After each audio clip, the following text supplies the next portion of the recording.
Sleep paralysis is a temporary state in which a person cannot move or speak after waking up. It is understood that it happens when the brain wakes up before the body does. This causes the person to become confused about whether they are awake or asleep, as their brain and body are out of sync with each other. The person may perceive that they are still dreaming and hallucinate things such as shadowy figures, bright lights, and sounds of voices talking to them in a language that they don't understand. They may also feel extremely vulnerable and hypervigilant about their surroundings. The exact cause of sleep paralysis is unknown. However, it has been linked with insomnia, disrupted sleeping patterns, post-traumatic stress disorder, and narcolepsy. Reports and studies have shown that sleep paralysis symptoms include hallucinations, feelings of being watched, fearing death, and a feeling like your body is falling or floating. People who experience sleep paralysis are more likely to believe in the supernatural than those who don't. Welcome back. Dark Recaps here. Are you ready to lose a little bit of sleep tonight? Be warned, the following experiences are true events. Here are 7 petrifying sleep paralysis stories which will have you sleeping with the light on tonight. Before we continue, if you end up enjoying this video, please don't forget to drop a like and consider subscribing for more content like this. Otherwise, feel free to browse through some of the other videos on my channel. Let's begin. The demonic figure. The following person, going by the name of Emily, talks about how she was woken up in the early hours of the morning. Her account on sleep paralysis is simply disturbing. Quote, "I'd woken up in my dorm room. It was a stormy night, around 4 in the morning, and still quite dark, though there was yellowish-orange light from a street lamp outside. The window at the foot of my bed had been left cracked open and was banging in the wind. I got up to shut it and stumbled back to bed, lying on my right side facing the wall, with my eyes closed. It began with tactile hallucinations. I felt as if a pair of slightly clammy hands with thick fingers were gently stroking my face, in particular my lips, eyes, and ears, and prodding at my mouth. Eventually, this feeling gave way to prickling pins and needles all over my body, and I felt very cold and buzzing, as if I were electrified or covered in static shocks. At the same time, a heavy ringing began in my ears, very loud and in an even tone. It was at this point I got the sensation that there was someone else in the room very close to me. I was able to open my eyes, and I felt this weight pressing down on the left side of my ribs and shoulder. The light from the street was blocked by a shadow, and I realized the shadow had a solid form, a squat creature with cat-like features and claws, though humanoid and compact. It was about 3 or 4 feet tall, sitting on top of me.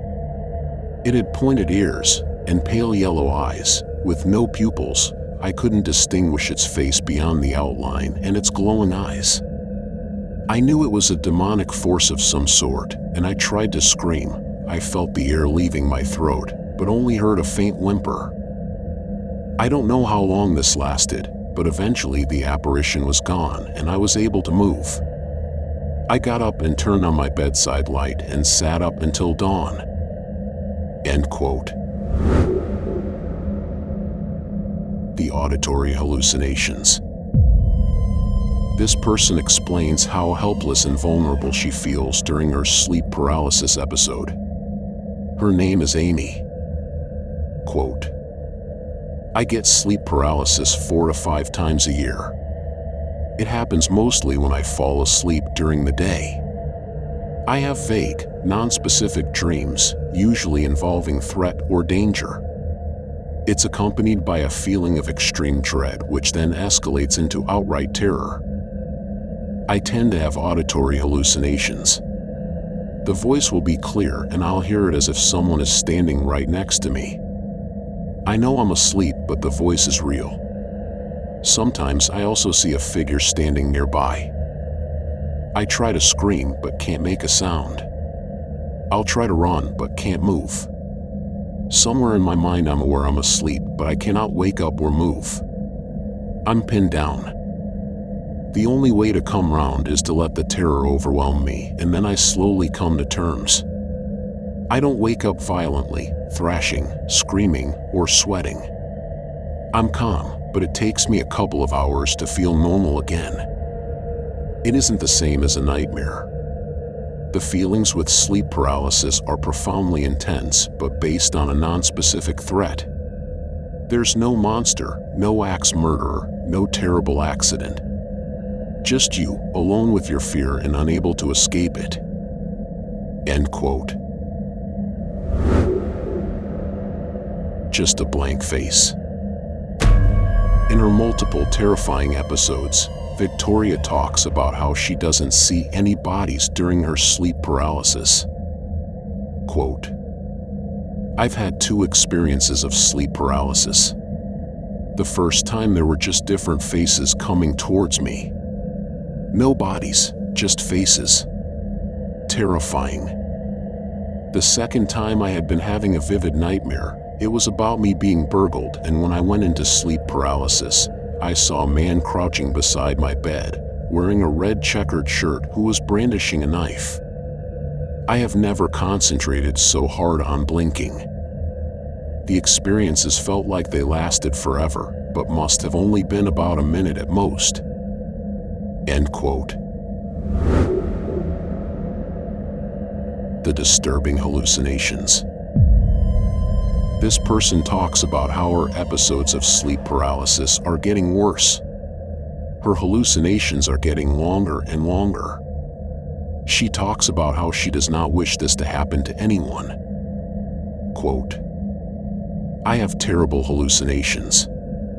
As I try to fight my paralysis, I sometimes flick back and forth between reality and my dream.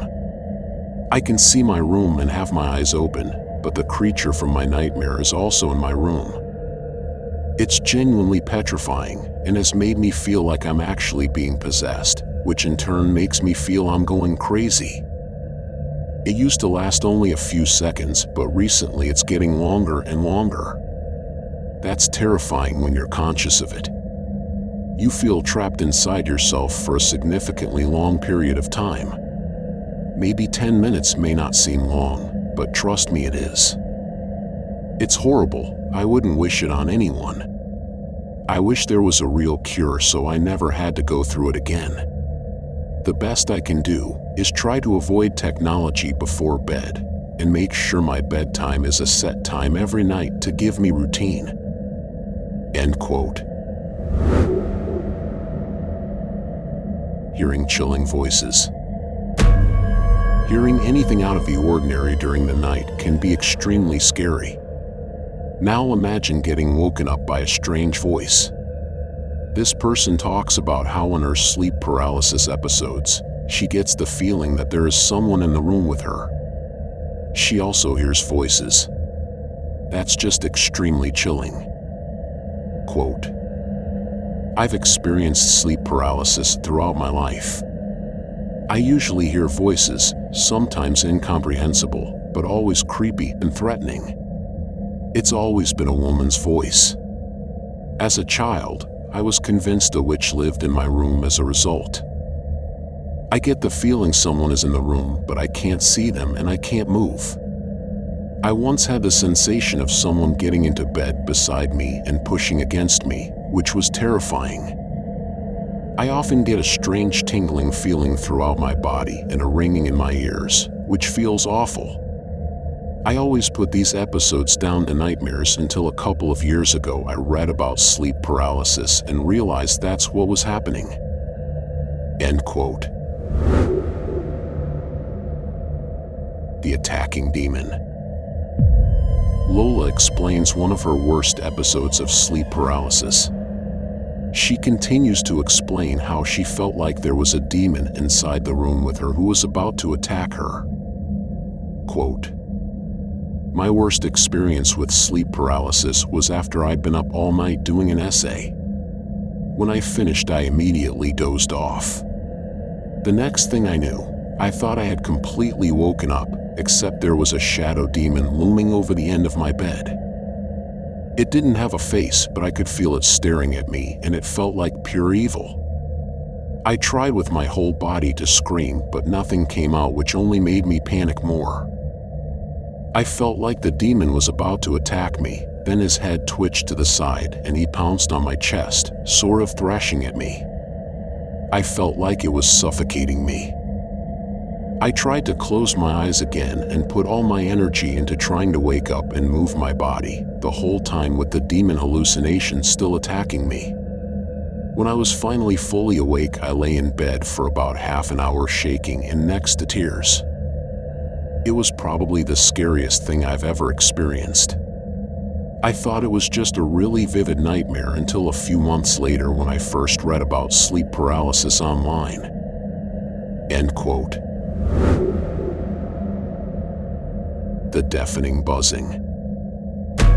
Imagine yourself waking up and feeling extreme pressure bearing down on you. You can't breathe, move, or say a word. You feel helpless and cannot do anything about it. This is exactly what this person had to go through. Her story is simply disturbing. Quote, "The first time it happened, I remember waking and an enormous pressure bearing down on me with a loud, almost deafening buzzing sound in my ears. I felt threatened, as though some malevolent, demonic presence was hovering above me, trying to possess me, trying to force itself into my body, and I was unable to fight it off. I can remember trying to speak, to tell it to go away, to leave me alone, and that I wouldn't let it have me. Eventually, the sound in my ears faded away and the pressure eased, and I was able to move again. At the time, I didn't really know what sleep paralysis was. It wasn't until I stumbled upon an article about it that I realized what I was suffering from. Although I now know that I'm not actually being attacked by some demonic force, it's still absolutely terrifying when you're stuck in the moment and unable to do anything except wait for it to end." End quote. Reading these stories, I have come to an understanding that sleep paralysis is an extremely anxiety-provoking experience. Have you ever experienced a sleep paralysis episode? Let me know in the comments below. I hope you enjoyed your time here. Please consider leaving a like on this video. If you're hungry for more content like this, subscribe to me. Dark Recaps. Take care, and I'll see you guys next time.